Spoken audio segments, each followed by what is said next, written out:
Assalamualaikum warahmatullahi wabarakatuh. Patepang deh di program Mangkaleng di segmena kabar kabari. Alhamdulillah dina dinten ieu pas pisan itu wenginya peting atau malam. Seperti biasa ada informasi yang ingin Mangkaleng sampaikan kepada ente nih guys. Ada beberapa mungkin yang orang lain tahu, ada beberapa yang mungkin juga orang lain tidak tahu. Mungkin kita sebagai orang awam pernah nggak sih mendengar kata-kata bahasa ketika hari ini ada pandemi COVID-19, namanya itu COVID-19. Kenapa corona begitu? Itu nama-nama bahasa dari pemerintah yang diluncurkan sehingga diasumsi oleh masyarakat dan masyarakat menggunakan bahasa itu. Sebetulnya itu bukan bahasa nasional, katanya sih seperti itu. Jadi pembahasan hari ini di program Kabar Kabari mengenai kenapa pejabat ini adalah penjelasan dari pejabat mengenai suka menggunakan bahasa asing ya saat pandemi COVID-19, saat pandemi corona ini. Nah, ini informasinya langsung saya bacain ya dari bantenpublik.id. Banyaknya pengguna istilah asing oleh pejabat negara atau masyarakat selama masa pandemi COVID-19 dinilai sebagai usaha agar dirinya terkesan lebih berwibawa. Artinya itu orang menilai pengguna istilah asing itu sebagai orang yang pintar, orang hebat. Jadi kedengarannya gagah gitu ya, keren, pintar dan hebat. Padahal jadi untuk bahasa itu sendiri begitu, ada yang mengatakan dari sastrawan bahasa ya dari Banten, pejabat harusnya menjadi contoh bagi publik dan juga penggunaan bahasa nasional. Namun yang terjadi tidak seperti itu. Hal lain yang tidak bisa dinafikan adalah sekaitan dengan komunitas global yang serba cepat sehingga mengadaptasi bahasa yang harusnya dilakukan badan bahasa ikut bergerak cepat dalam sosialisasinya. Harusnya badan bahasa itu lebih cepat merespon adanya istilah-istilah baru ya. Jadi sehingga bahasa itu segera digunakan oleh pejabat atau masyarakat gitu.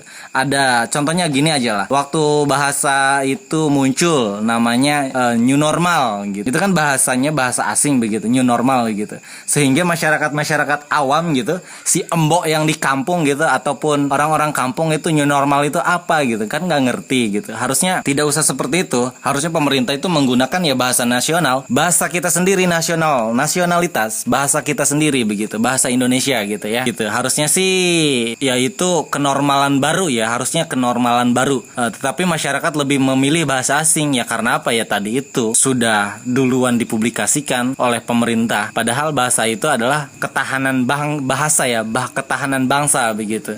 Itu kata mamang yang sastrawan ini. Jadi penggunaan bahasa asing atau Indonesia dalam komunikasi menurutnya ini kembali kepada kesadaran pengguna bahasa itu sendiri. Ada beberapa yang sudah sadar dari awal dengan mengikuti badan bahasa begitu ya. Tetapi ada juga yang tidak. Dan tentunya untuk pers, wartawan ataupun media sendiri ini juga harus menjadi garda terdepan dalam penggunaan istilah dalam bahasa Indonesia. Karena istilah yang digunakan wartawan ataupun pers ini akan langsung digunakan oleh masyarakat. Benar juga. Karena apa ya? Karena tadi itu ketika misalkan informasi di koran, di publik atau di media sosial gitu dengan bahasa-bahasa yang orang lain tidak mengenal begitu, ketika membacanya ya apa ini gitu. Sehingga mereka pekerjaan dua kali mencari artinya begitu. Maksud saya kalau untuk keamanan, untuk kebersamaan itu jangan dianggapnya hanya untuk keren saja begitu, untuk bagus saja gitu, tapi harus dipikirkan hal-hal yang lainnya. Bagaimana dengan orang yang tidak tahu? Bagaimana dengan orang yang tidak awam? Pasti dibalikan. Entenya aja gaptek, atau entenya aja nggak pernah cari tahu. Ya seharusnya nggak gitu juga gitu. Itu bukan batasan menurut saya. Bukan batasan juga. Ya kita berpikir kepada orang yang pelosok, orang kampung dengan new normal itu apa kan nggak tahu gitu. Terus ada bahasa istilah rapid test gitu. Terus ada bahasa apa gitu. Kan orang nggak tahu apa rapid test itu apa gitu. Apakah disuntik gitu kan? Rapid test. Apakah tes urin ya? Kan nggak tahu gitu. Nah begitu ya, wartawan juga memang harus begitu. Kuncinya adalah wartawan juga, karena untuk memberikan informasi kepada masyarakat langsung gitu, sehingga masyarakat bisa memakainya langsung gitu ya. Oke, langsung PLT Sekretaris Badan Pengembangan dan juga Pembinaan Bahasa Kementerian Pendidikan dan Kebudayaan, dia itu waktu itu mengatakan ya, jadi media massa itu istilah asing yang berkaitan dengan corona itu lebih dahulu muncul, maka secara otomatis masyarakat menerima istilah asing itu terlebih dahulu sebelum ada padanan katanya dalam bahasa Indonesia. Sementara Badan Bahasa sendiri belum memutuskan suatu padanan kata ada di diskusi terlebih dahulu yang dilakukan oleh tim khusus karena itu perlu waktu. Ya. Jadi Badan Bahasa itu di Indonesia belum memutuskan dengan bahasa-bahasa yang sudah ada begitu, sehingga ya tadi itu terjadilah langsung diasumsi oleh masyarakat. Dan walaupun pada akhirnya masyarakat tahu dengan corona gitu, karena memang virus yang viral juga gitu ya. Dan setelah ada corona itu ada bahasa-bahasa lain yang mengikuti, new normal, rapid test, swab gitu kan. Terus apa lagi tuh? Terus banyak pokoknya ya bahasa-bahasa yang kayak gitu. Terus apa lagi gitu yang memang ya saya juga pernah mengonsumsi yang tidak dapat dipahami gitu. Padahal itu bahasa biar keren aja gitu, biar kelihatannya wibawa, kelihatannya bagus gitu. Padahal ya tadi itu ya, ada harusnya bikin sesuatu yang mungkin bisa dimengerti aja oleh masyarakat gitu ya. Nah, begitu. Jadi istilah-istilah asing itu menurutnya memang diperlukan oleh bangsa Indonesia, karena bangsa Indonesia adalah bangsa yang peradabannya belum maju. Betul. Maka secara otomatis akan lebih banyak menyerap konsep atau istilah-istilah dari bangsa-bangsa yang peradabannya sudah maju. Itulah mengapa Indonesia kebanjiran konsep atau istilah. Begitu. Konsep atau istilah itu bukan hanya berkaitan dengan bidang kesehatan atau corona ya, melainkan juga jadi pada bidang-bidang lainnya juga, seperti pertanian, perbankan, dan juga lain-lainnya. Terjadi juga, betul. Oke, mengapa kita perlu istilah-istilah itu? Karena itu kan penting. Istilah-istilah itu kan masuk ke bahasa kita tentu bersamaan dengan konsep-konsep yang menyertainya gitu ya. Jadi di balik istilah itu ada yang namanya konsep. Apakah konsep itu kita terima apa adanya dalam bahasa asing atau kita ubah bentuknya dalam bahasa kita sendiri, yaitu bahasa Indonesia. Itu prinsipnya sih harus dipegang begitu. Terkait istilah-istilah yang berkaitan dengan COVID-19, Badan Bahasa sudah menerjemahkan sejumlah istilah seperti new normal dengan kenormalan baru, swab dengan tes uji usap gitu ya, rapid test itu artinya uji cepat, airborne dan infection dengan infeksi tular udara, droplet dengan cipratan.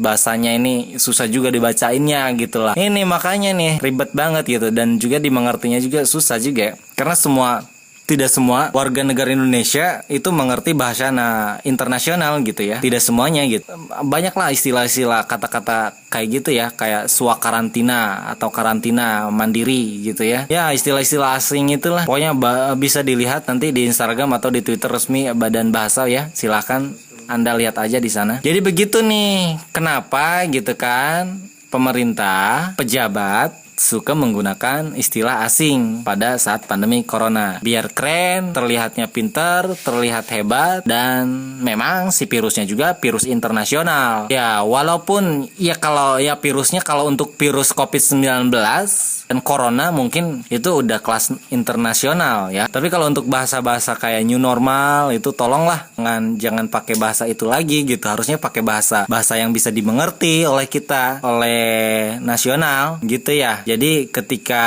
ada informasi, ketika ada berita, itu bisa langsung diserap dan dimengerti oleh si masyarakat. Apa maksudnya, apa gerakan-gerakan pemerintah tentang adanya kenormalan baru ini gitu. Jadi bahasanya ini new normal ya. Walaupun sedikit banyak sih yang mengerti gitu, tapi ada banyak juga yang tidak mengerti. Oke, mungkin itu saja informasinya yang disampaikan pada malam ini. Tentunya tonton terus program Mangkaleng. Sorry nih, rokoknya belum dinyalain, dipegang-pegang aja nih. Belum sempat dinyalain ya. Nyalain dulu lah biar afdol.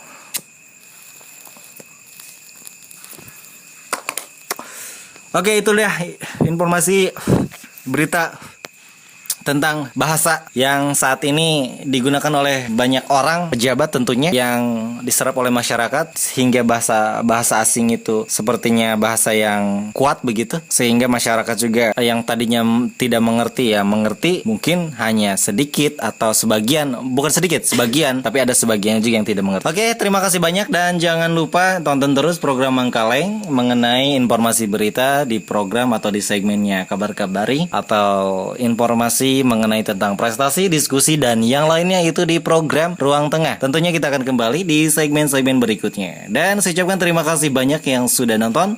Jangan lupa ada tombol like, di situ tekan like, ada subscribe, di situ ditekan subscribe. Dan saya akhiri. Assalamualaikum. Oke, salam, bye-bye.